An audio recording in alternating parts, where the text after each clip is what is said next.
I was raised in Silver Bay, Minnesota. Silver Bay is an hour north of Duluth along Lake Superior.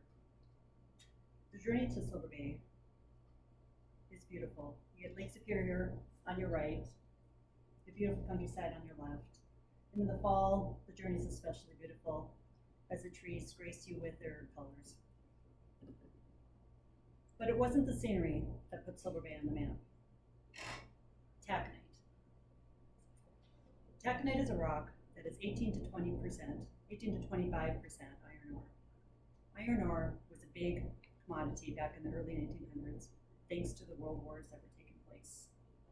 But the problem was, it was hard to extract the iron ore from the taconite, and it was costly to do so as well. Today, I'd like to share how Silver Bay was developed just 10 years prior to my birth. By the time I graduate high school, it would be struggling to survive.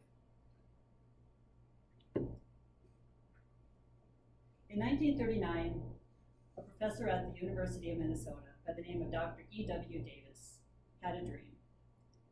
He spent 25 years developing a method by which to extract iron ore from taconite, and he wanted to put his dream into action.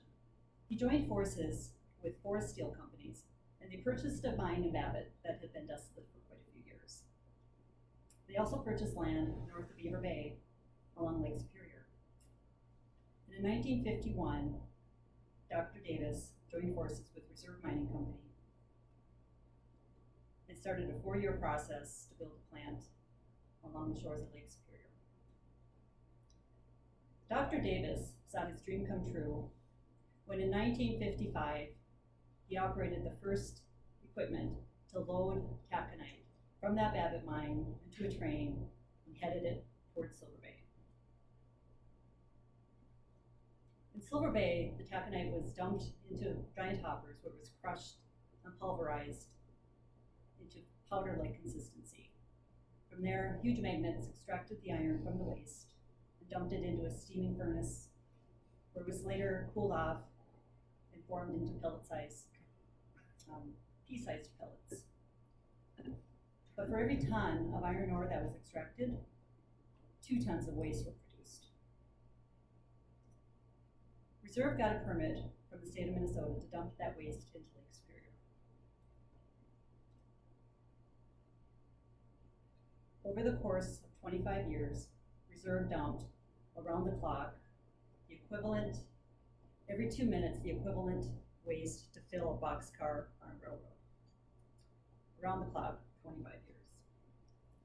Environmentalists raised a fuss and complained in the 1960s when the water in Lake Superior became a little less clear and fishermen had to cast their nets further offshore to catch fish. At that time, nationwide, environmentalists were speaking up. Thanks to oil spills off the coast of California, rivers catching fire, and Rachel Carson's book on raising pesticide awareness.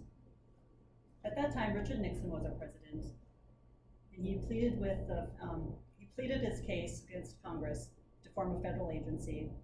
And in December of 1970, the Environmental Pollution Control Agency was formed, which I'll refer to here on out as the EPA.